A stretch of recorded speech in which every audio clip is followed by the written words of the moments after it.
Hey guys, Assalamualaikum. My name is Shia Hussain and welcome to another vlog. Guys, আজকে আমরা হলো cake রানবো। কেকের ভিডিওটা আপনাদের সাথে শেয়ার করব, কিভাবে কেকটা রান্নি আপনাদের দেখা শেয়ার করব। তো চলুন, ভিডিওতে একটা লাইক আর একটা সাবস্ক্রাইব করে দিবেন। তো আমাদের প্রতি ভিডিও পাতে আপনারা একটা লাইক আর সাবস্ক্রাইব করে দিবেন। তো চলুন, লেটস গো। তো গাইস, এখন আমরা ইয়া করে গেছি। তো এখন আমরা ডিম নেব। ডিম আরেকটা কিনে গেছি, ডিম শেষ হয়ে গেছে। তেজে আটা, তারপরে এখানে ছেঁকে দিল, ছেঁকে এরকম করে ছেঁকে দিল। সবগুলো দিলাম চিনি চিনিতে চামচ অথবা স্প্যাচুলারের সাহায্যে এই শর্টটা থেকে ক্রিম বের করে নিব যতটুকু সম্ভব। শর্ট আমি ফাটাবো না, দেখতে পাচ্ছেন শর্ট থেকে ফাটাবো শুধু দাও ক্রিমগুলো বের করার ধরো তো। বাকি শর্টটা থাকে তা থেকে কিন্তু আপনারা খুব একটা সহজে ইয়া লিয়ে তৈরি করে নিতে গামলা লিয়ে এগুলো খেলার লাগে দৌড় আরে সাগা আমি এ করি না, বাইরে না, আমি করব বাইরে ফেলে দেবে করি।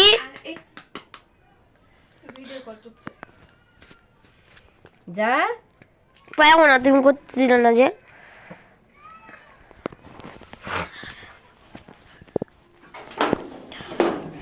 এখন আমরা একটা লিখি হোয়াইট বানিয়ে গামলাটা হোয়াইট বানিয়ে গামলাটা লিখি রাখবে।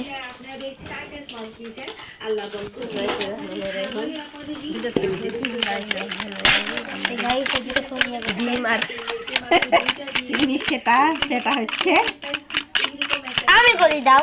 বল এই যে এখন ফ্যাট করছে, চিনি আর 2টা ডিম দিয়েছে।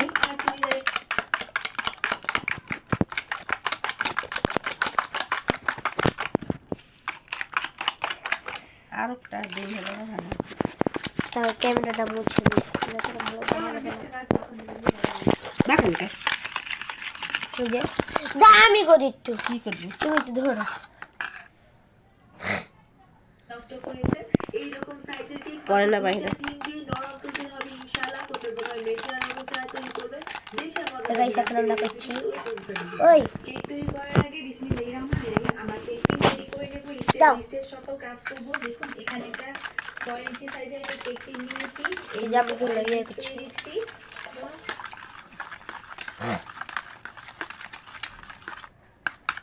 দে ছাপ দে আমরা কিন্তু আমার এখন আম্মু করছে। আর একটু আটা দিই। হ্যাঁ, এর মধ্যে তেল দেওয়া যাবে লাগে না? এর মধ্যে এর মধ্যে তেল না, এর মধ্যে দিতে হয় না, তাই বলছি।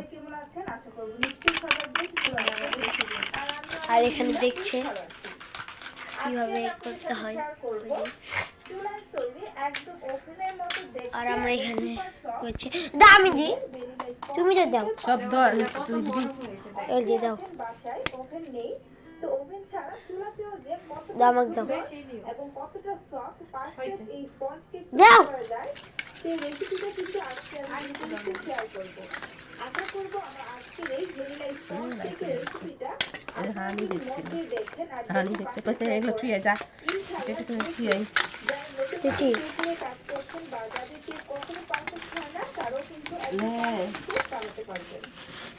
তো আজকে এই চুলার তৈরি 2 দিনের ভ্যানিলা স্পঞ্জ কলা খাওয়া যাবে না? কলা কলা ফ্লেভার আসবে। হ্যাঁ, দিবা যাবে, কলা ফ্লেভার আসবে। কিন্তু ভাল লাগবে না, ভাল লাগবে কিন্তু অত দাও না। আর এটা তুই এটা তুই এটা তুই পারবো না এখন। যা। তুমি তুই আসলে তুমি শেষ বা পরে তুই এসছি।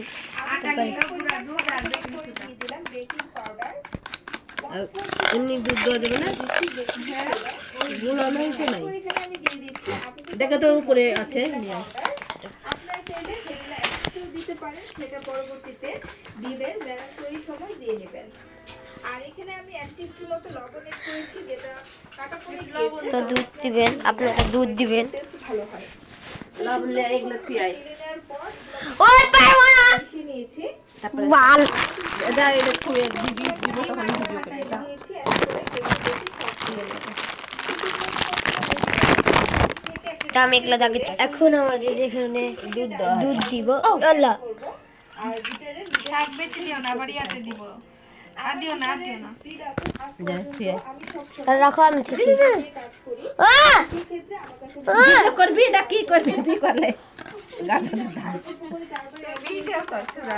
পরে বলে এভাবে ভিডিও করে মানুষ বালকনি করে। হচ্ছে ডিমের বেলাতে এরকম একটা পর্যায়ে চলে আসছে টাকা পাওয়া যাবে। যে কুসুম যেটা উঠিয়ে রেখেছিলাম এভাবে এত লড়াই চড়াই। প্রথমে একটা কুসুম দিয়ে ডিমের বেলার সাথে একটু মিশিয়ে নিচ্ছি। এই কুসুমটা একটু মিশানো হয়ে গেলে এখন আমি যে এগুলো থাকলে ক্রিম ভালো হয়। কুসুম দুইটা অ্যাড করে নিলাম। এমনি আমরা কেটে দুধটাকে একদম জাল করে অল্প একটু বানায় এমনি। হবে না হবে না।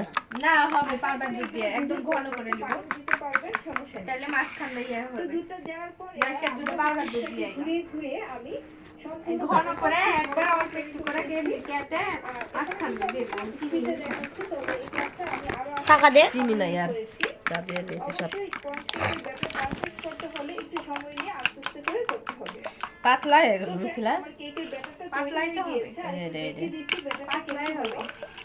এটাও দেখে নিচ্ছি বুঝতে পারছেন কত? ঠিক এরকম একটা ব্যাটার তৈরি হবে। আমি দিব ও ও এটা গুলানো ও, অর্ধেক দাও না অর্ধেক দাও দাও সাইডে একটা রাউন্ড শেপের ভিডিও কর করে নিয়ে এখানে আমি বেকিং পেপার মোল্ডের বালকনি কি হবে দেখ। বসিয়ে দিলাম।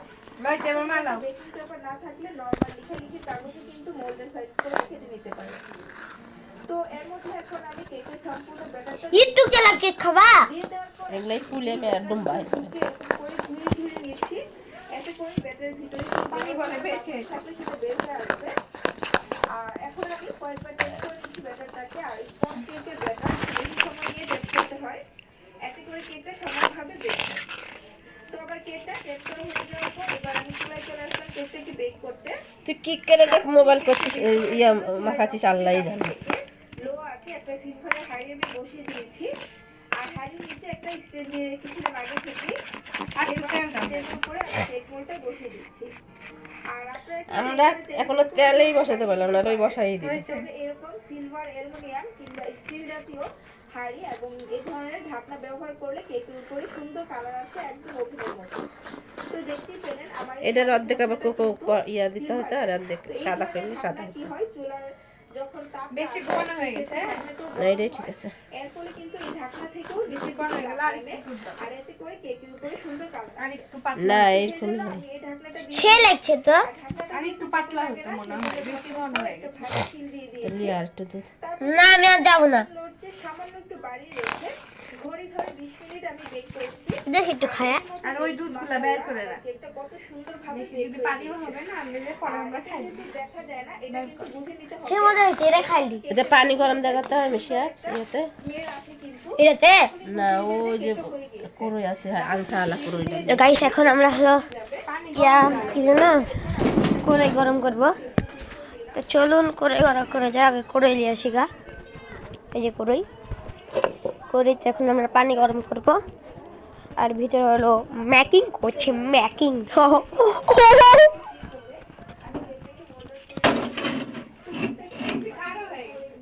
কয় চামচ ভিজা দিব পানি দিব কয় চামচ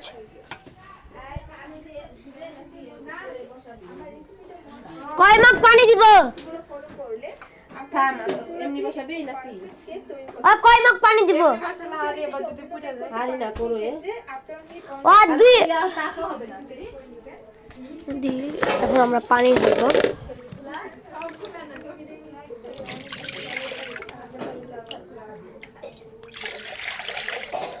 ওই দুই এ দে